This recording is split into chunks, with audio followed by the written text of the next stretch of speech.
하나님 말씀 마태복음 18장 5절부터 11절까지 다 같이 읽겠습니다.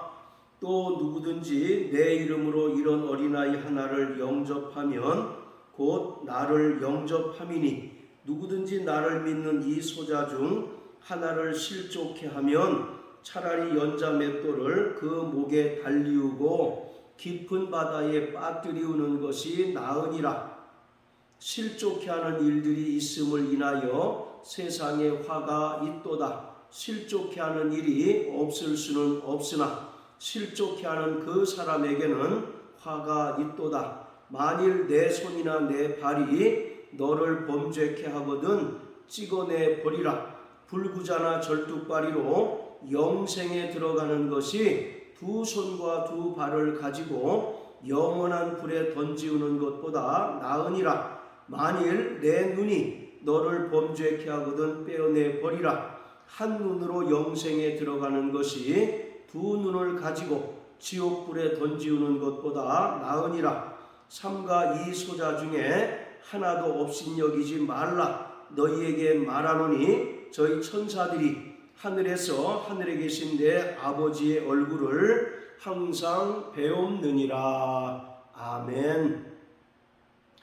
1절부터 4절까지를 통해서 예수님께서는 천국에서 누가 더 큰 자인가 하는 문제로 논쟁하던 제자들에게 어린아이 하나를 가운데 세우시면서 이 어린아이와 같이 자기를 낮추는 자라야 천국에 들어갈 수 있다고 분명하게 말씀하셨습니다. 그러면서 오늘 본문인 5절부터 11절까지의 말씀을 통해서는 이러한 어린아이를 주님의 이름으로 영접할 것을 명령하셨습니다.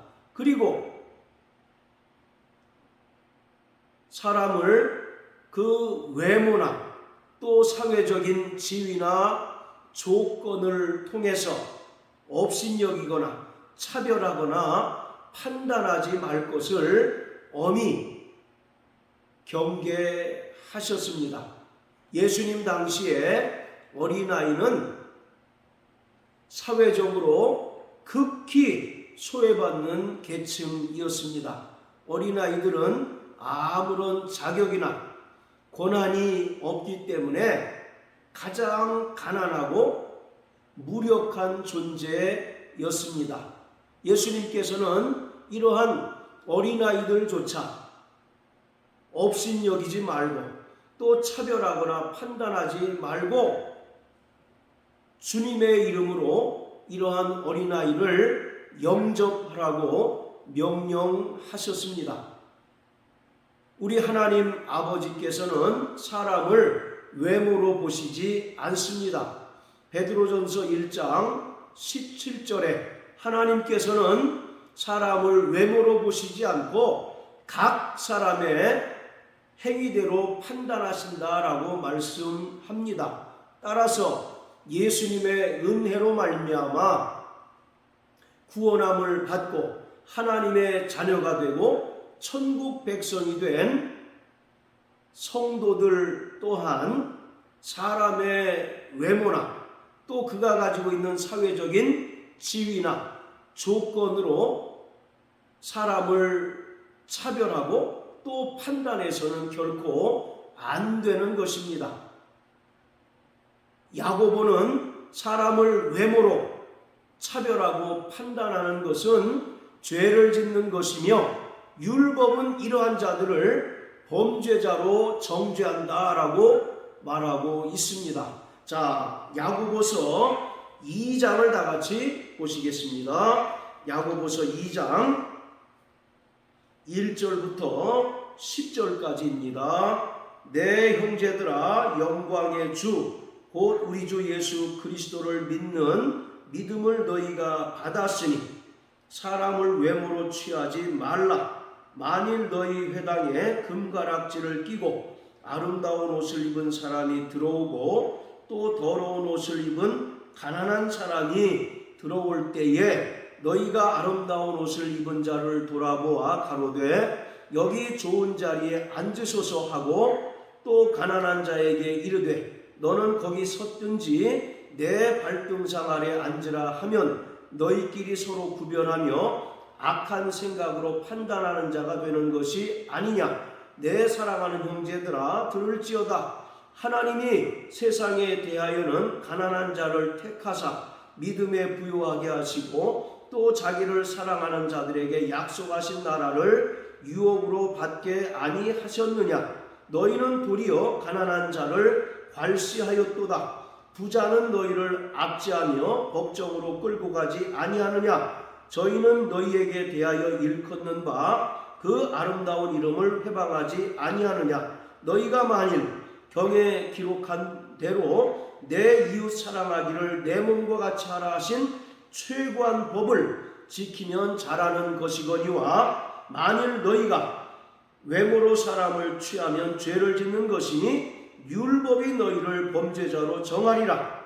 누구든지 온 율법을 지키다가 그 하나에 거치면 모두 범한 자가 되나니.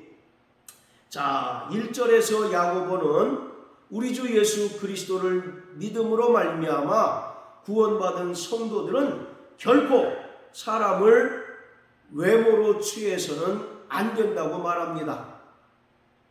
예배당에 금가락지를 끼고 아름다운 옷을 입은 이가 들어오고 또 한편으로는 더러운 옷을 입은 가난한 사람이 들어올 때 일반적으로 사람들은 금가락지를 끼고 아름다운 옷을 입은 사람들에게는 친절을 베풀고 또 존대하고 이러한 사람들을 극진하게 대접을 합니다. 반면 더러운 옷을 입은 가난한 사람들은 홀대하고 또 차별하고 괄시하는 것이 일반적인 사람들의 관습입니다. 그런데 야고보는 이처럼 구원받은 성도들 가운데 그 사람의 외적인 모습이나 또는 그 사람이 가진 사회적인 지위 또는 사회적인 조건에 따라서 그 사람을 평가하고 또 판단하고 차별하고 정죄하는 것은 결국 9절의 말씀처럼 죄를 짓는 것이며 율법이 이러한 자들을 범죄자로 정죄한다라고 말씀합니다. 예수님께서는 결코 율법의 계명을 폐하지 아니하셨습니다. 예수님께서 십자가에 달려 죽으시고 부활하심으로써 구약 율법에서 말하는 의식법이나 또는 사회법은 모두 폐하셨기에 구원받은 성도들은 더 이상 구약에서 정하고 있는 의식이나 사회법들을 지킬 필요가 없습니다. 그렇지만 율법의 계명은 여전히 그 효력이 유효할 뿐만 아니라 구원받은 성도들이 이 땅에서 성화의 삶을 살아가는 동안 반드시 성화의 요소로 순종하며 지켜야 합니다. 예수님께서는 모세가 하나님께로부터 받은 그 10계명을 결코 부인하지 않으시고 또 폐하지 않으셨습니다.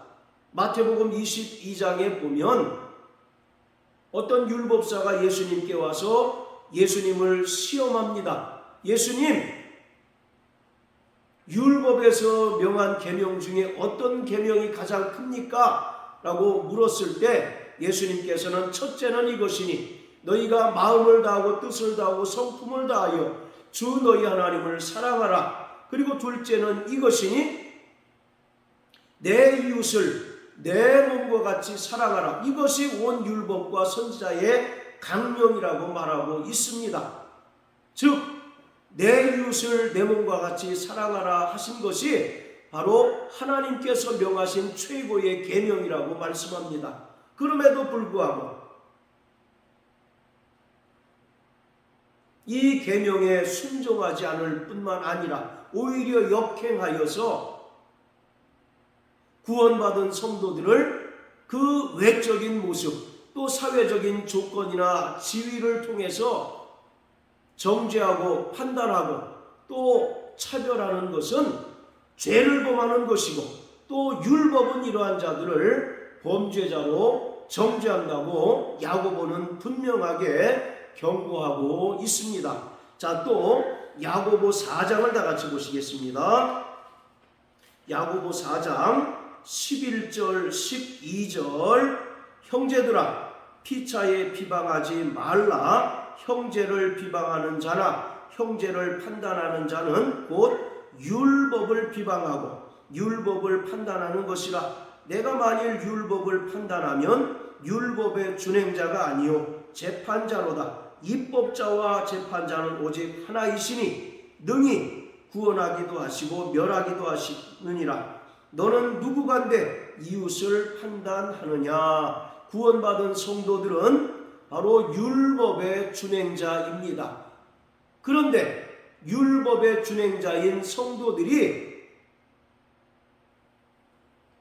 형제와 자매를 비방하고 또는 외모를 통해서 형제와 자매를 판단하게 되면 이러한 자는 율법을 비방하고 율법을 판단하는 자요. 따라서 이러한 자는 결코 율법의 준행자가 아니라 바로 율법의 재판자다라고 이와 같이 말합니다. 오직 율법을 지으시고 또 율법을 따라 판단하시고 정죄하시고 재판하시는 분은 하나님 아버지밖에 없습니다. 그럼에도 불구하고 성도들이 외모로 사람을 평가하고 또 차별하고 판단하는 것은 결코 율법의 준행자로서 행해야 될 일이 아니라 자신을 스스로 하나님과 같은 반열에 올려놓는 죄를 범하는 것이라 이와 같이 야고보는 말하고 있습니다.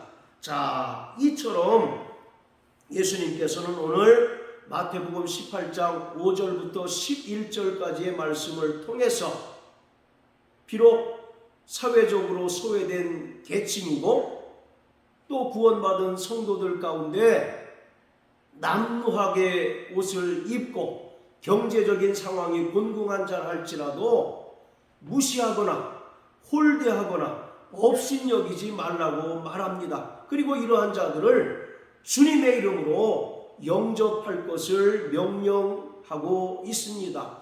왜 그렇습니까? 모든 인간은 하나님의 형상대로 지음받은 존귀한 자이기 때문입니다. 모든 인간이 다 하나님의 형상대로 지음받은 자일진데 우리가 감히 그러한 자들을 외적인 것으로 차별하고 업신여긴다면 이는 결국 그를 하나님의 형상대로 지으신 하나님을 대적하는 결과를 초래하는 것입니다. 그뿐만 아니라 비록 남루한 옷을 입고 또 경제적으로 가난한 형제나 자매라 할지라도 예수님께서는 그 영혼을 구원하시기 위하여 친히 십자가에 달려 죽으시고 피 흘려 주셨습니다. 이처럼 하나님께서 십자가에 달리사 흘리신 피로 그 영혼을 사시고 구원해 주셨건만 우리가 무엇이관데 그런 사람을 우리의 말과 또는 행위를 통하여 감히 차별하고 판단하고 업신여길 수 있겠습니까? 이러한 것에 대해서는 하나님께서 반드시 우리에게 그 죄에 대한 책임을 물으신다라고 말씀하고 있는 것입니다. 5절에 보면 누구든지 내 이름으로 이런 어린아이 하나를 영접하면 곧 예수님을 영접하는 것이다 라고 말합니다. 여기서 내 이름으로 영접하라는 것은 예수님께서 명령하신 그 말씀에 순종함으로 이러한 자들을 영접하고 사랑하면 이라는 의미입니다. 요한복음 13장에서 예수님께서는 제자들에게 새 계명을 주셨습니다. 새 계명이 무엇입니까? 서로 사랑하라는 것입니다. 예수님께서 우리를 사랑하신 것처럼 너희가 서로 사랑함으로써 나의 제자가 된 줄 알겠노라고 예수님께서 분명하게 말씀하셨습니다. 우리가 죄인 되었을 때에 그리스도 예수께서 우리를 위하여 친히 십자가에 달려 죽으심으로써 우리를 향하신 하나님의 사랑을 확증해 주셨습니다. 우리는 구원받을 만한 아무런 자격이나 또는 조건을 갖추지 못하였다 할지라도 주님께서 우리에게 십자가 보혈의 은혜를 베푸셔서 우리를 구원해 주시고 하나님의 자녀가 되게 하시고 또 천국 백성이 되게 해 주셨습니다. 그렇기 때문에 신분의 고하를 막론하고 또 사회적인 지위의 경중에 막론하고 또 이 사람이 빈자이든 부자이든 간에 그런 것을 불문하고 우리는 구원받은 성도들을 주님의 이름으로 영접하고 또 그들을 마땅히 주님께서 명하신 것처럼 서로 사랑해야 하는 것입니다. 만약에 우리가 외적인 모습으로 또는 사회적인 지위나 또 세상에서 가진 조건으로 형제와 자매를 판단하고 또 차별함으로 인하여 그 형제나 자매가 믿음에서 실족하게 되면 하나님께서는 그 죄에 대한 책임을 실족해 한 자에게 반드시 물으신다라고 말씀하시는데 그 죄는 단순히 육신의 죽음이 아니라 영영이 꺼지지 않는 지옥 불못에 던지우는 것이라고 말씀하고 있습니다. 6절에 보면 나를 믿는 이 소자 중 하나를 실족해 하면 이라고 말합니다. 여기서 실족해 하다라고 하는 말은 넘어지다, 죄를 짓게 하다, 그리고 구원에 실패하다라는 것입니다. 우리의 별 의미 없는 말일지라도 구원받은 성도들이 그 말로 인하여 믿음을 잃어버리게 되고 또 실족하게 되면 주님은 그 영혼의 핏값을 반드시 우리에게 청구하신다라고 말씀합니다. 그리고 그 죄에 대한 책임은 영영이 꺼지지 않는 지옥 불못에 던지우는 것입니다. 그렇기 때문에 7절부터 9절까지의 말씀을 통해서 주님께서는 엄히 실족해 하는 일을 하지 말라고 말씀하고 있습니다. 우리의 의미 없는 행위나 또는 의미 없는 눈짓 또는 말로 인하여 구원받은 성도들이 실족하지 않도록 하라고 분명하게 말하고 있습니다. 8절과 9절의 말씀은 실제로 손과 발을 절단하라는 이야기가 아닙니다. 그리고 우리 눈을 빼어버리라는 이야기가 아닙니다. 여기서 손과 발이라고 하는 것은 성경에서 일반적인 의미는 바로 사람의 행위를 가리킵니다. 우리의 의미 없는 행위 또는 의미 있는 행위를 통해서 형제나 자매가 실족하게 되면 그 책임에 대하여 주님께서 우리에게 분명하게 물으시기 때문에 우리는 우리의 의미 없는 또는 의미 있는 행위들을 통해서 실족해 하지 말아야 한다는 것입니다. 그리고 9절에 눈이 너를 범죄케 하거든 우리의 눈짓이나 또 우리의 시선을 통하여 결코 구원받은 성도들을 실족해 하지 말라고 말씀하고 있습니다. 이러한 자들은 연자맷돌을 그 목에 달리우고 깊은 바다에 빠뜨리우는 것이 차라리 낫다라고 말합니다. 연자맷돌을 목에 달리우고 바다에 빠뜨리우는 것은 예수님 당시에 로마가 행하던 처형법 중에 하나입니다. 부모를 살해하거나 또는 사회적인 기강을 문란케 한 자들에게 행하는 중형으로서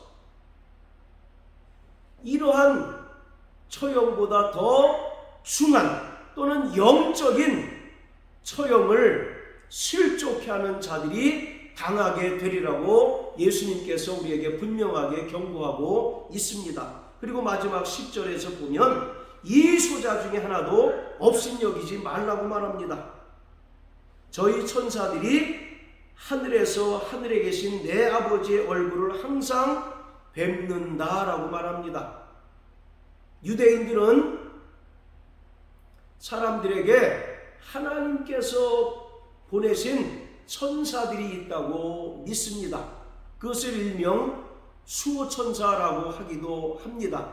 그런데 하나님께서 사람을 위하여 보내신 이 천사가 이 사람의 상황이나 또 이 사람의 억울한 것을 매일 하나님께 직고하고 또 보고한다라고 말하고 있어요. 그렇기 때문에 성도들은 결코 비록 사회적으로 소외된 계층이고 또 여러 가지 형편이 어려운 자라 할지라도 결코 업신여기거나 결코 외적인 조건으로 사람을 판단하거나 책망하지 말아야 합니다. 주님은 우리에게 서로 사랑할 것을 명령하셨습니다.